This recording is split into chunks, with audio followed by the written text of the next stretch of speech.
Hi there. The sound is better this time. Welcome back to the halftime huddle. A little bit later today.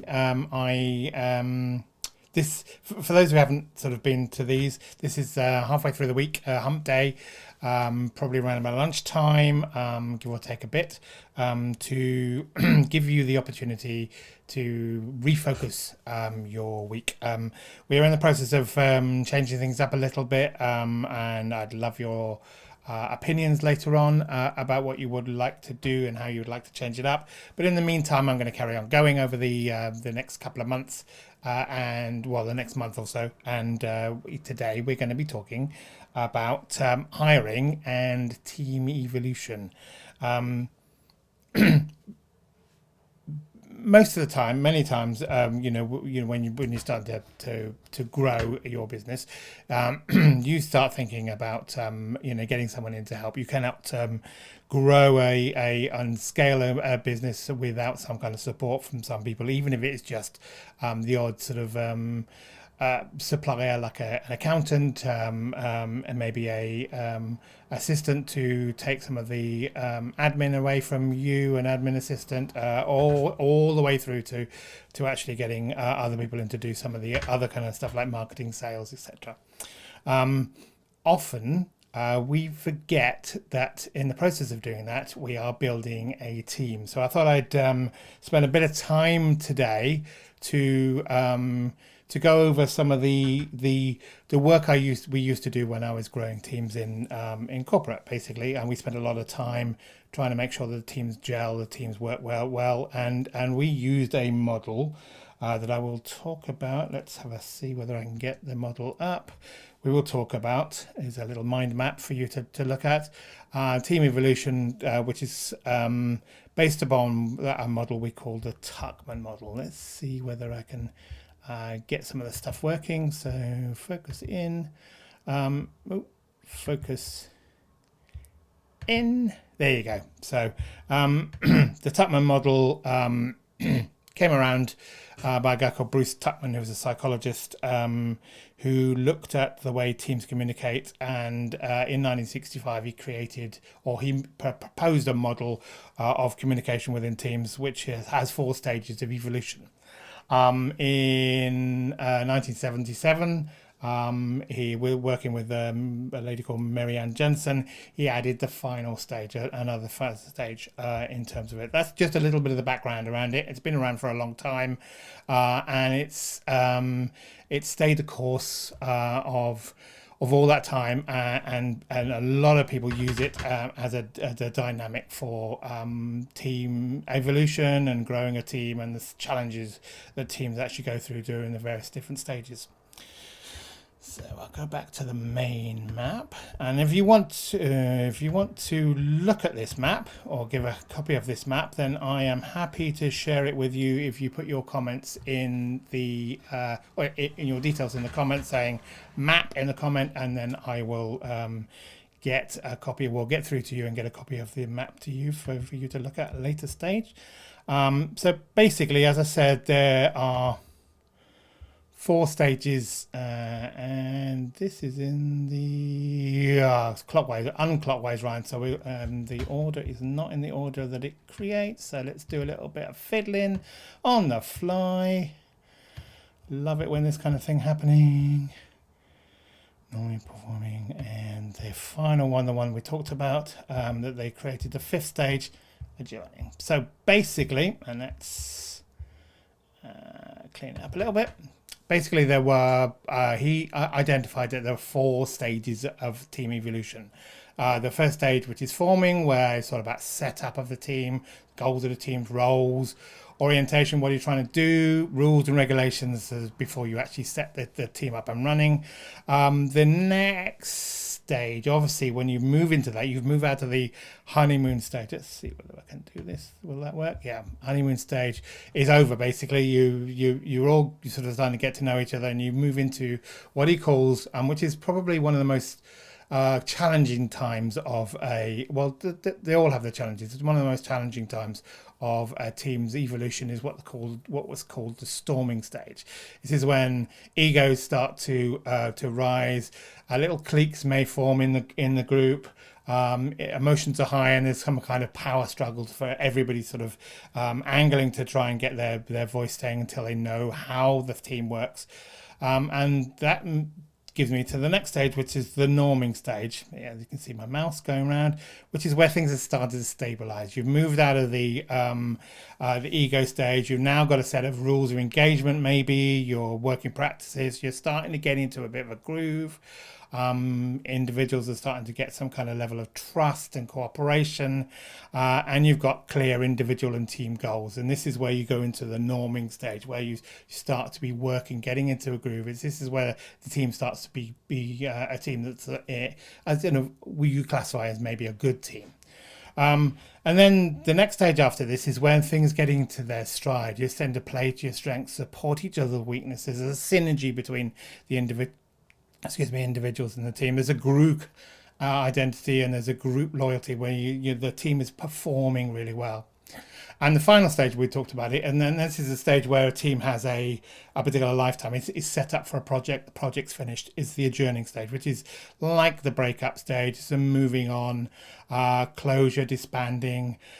Teams may splinter into little teams that maybe go on to other projects and stuff like this. So those are there's a little stage that we talk about in the Tuckman model. So you may have found yourself in a team in some of the work you've done. You may have found yourself in a team where there's little cliques, there's little Aggie sort of interactions and back channels that you don't know about, and that's the team when it's in its storming stage. And then you might come into a team that's working well, knows what it's doing. It has particular rules and roles and regulations about how they work together and working engagements, and that's it. The team is now in the norming stage. Or you've come into a team that actually seem to know without talking. They seem to know without asking who does what and what their roles are.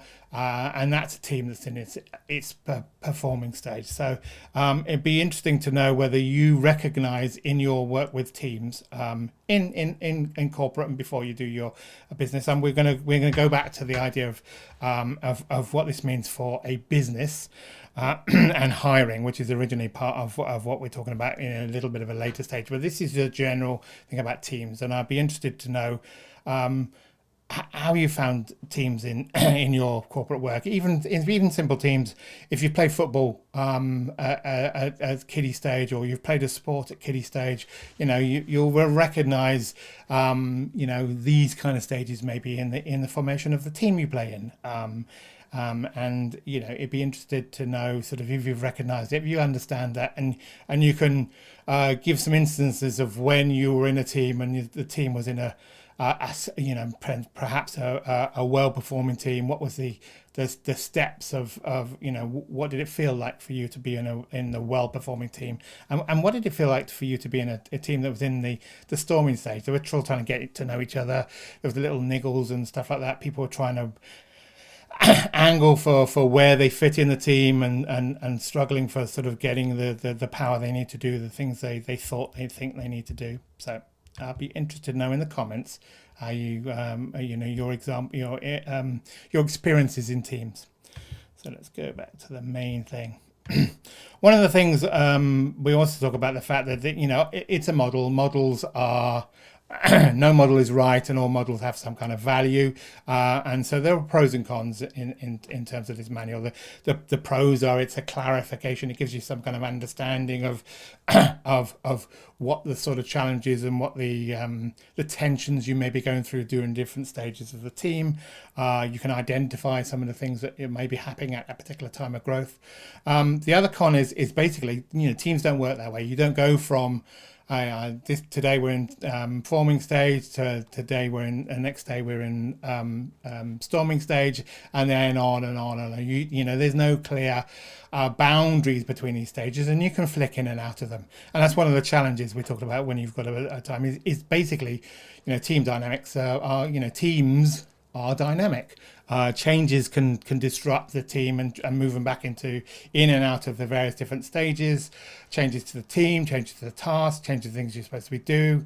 There are also changes in terms of teams may stick in the storming. If you can't help them get through that kind of storming stage, then you may get stuck there, and that's a team that's actually caustic and very difficult to be in, and that needs a bit of a lot of a change to help it moving on to the next stage. There are also teams that just stick in the okay stage. We're okay. We know what we're doing. They get to work at 9 o'clock and come home at 5 o'clock, and they've done the work. They know what they're doing.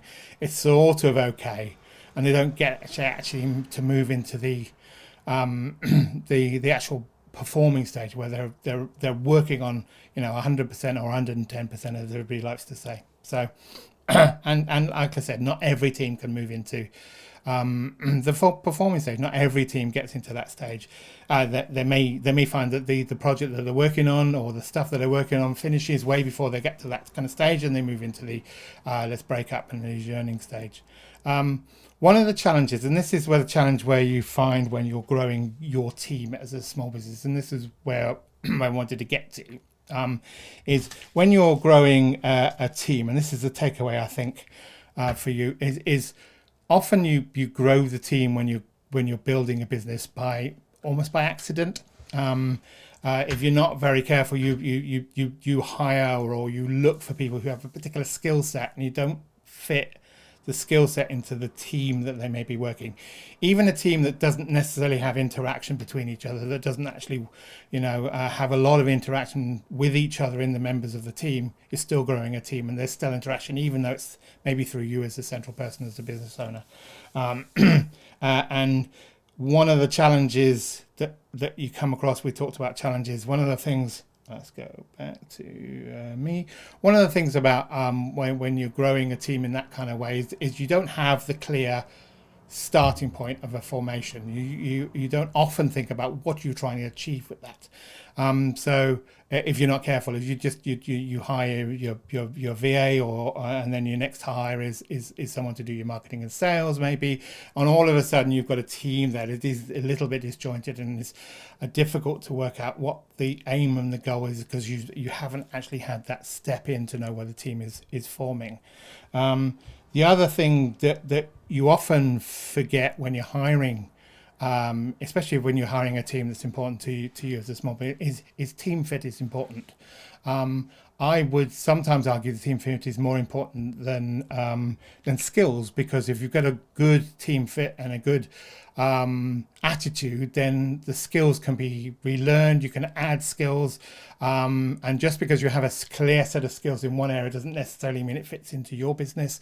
So you're going to have the person in there is going to have to learn anyhow, and if they don't have the mindset and the team fit to do that, then you're hiring for the wrong reason. So team fit is a very important thing to talk about.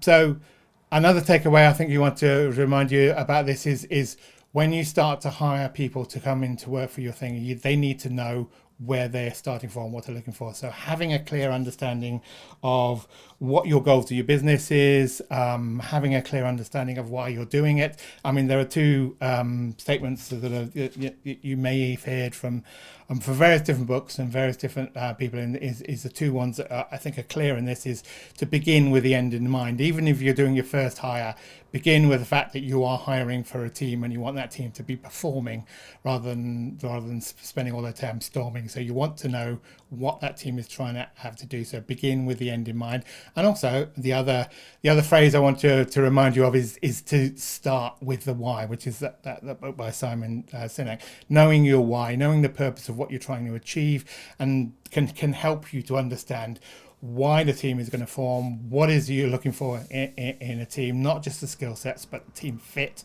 their values, what they're trying to achieve, and how they're trying to help you with your why.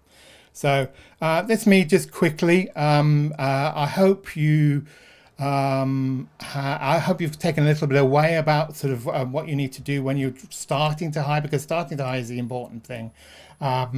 Is you need to start with, like I said, with the end in mind, and start working on what you're trying to achieve and what you're trying to achieve in a team that you may have at some level.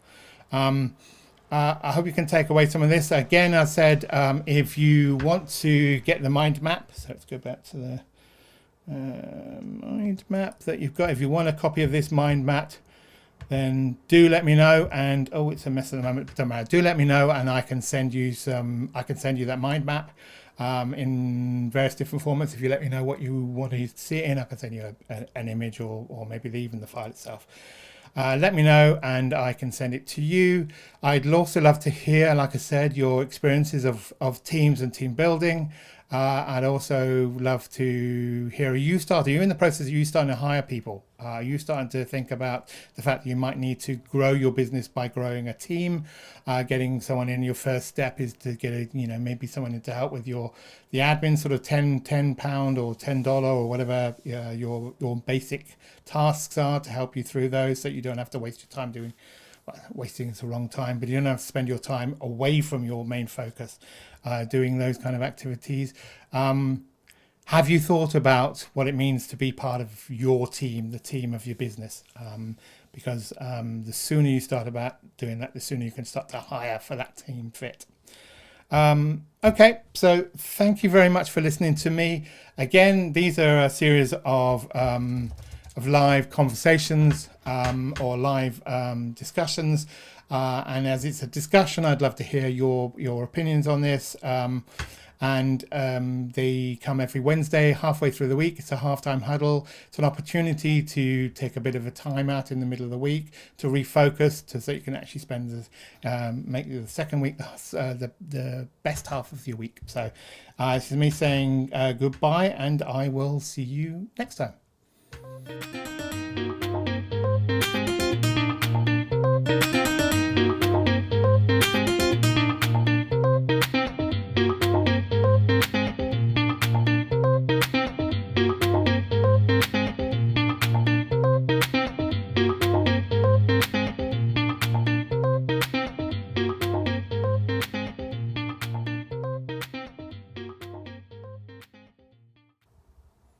Hi there. If you got to this stage of the, just put me so I'm in properly. If you got to this stage of the video, then welcome to the end credits or the end little discussion. Again, I use these to ask for feedback. We're in the process of trying to revamp these, as I talked last time. If you maybe heard, if not, I will try again to do something radical and change this so that I actually can help and support you as much as possible. So I'd love your opinions about what you think we could do with this. Also, I'm looking for more people who would like to come on and chat about their business, share how they keep focused during the week and the things they do to keep them motivated during the week, how they spend. Make sure that all of the week is their best week, and hopefully we can speak to you then. So please do let me know. Please do either PM me, DM me, or whatever the M me is, or send in the comments of some ideas you might think of what we can do to make this a really helpfor and useful watch and view during the middle of the week to help you through the second half of the week. So again, thank you very much for bearing with me, and hopefully you will have a wonderful second half of the week, and I will speak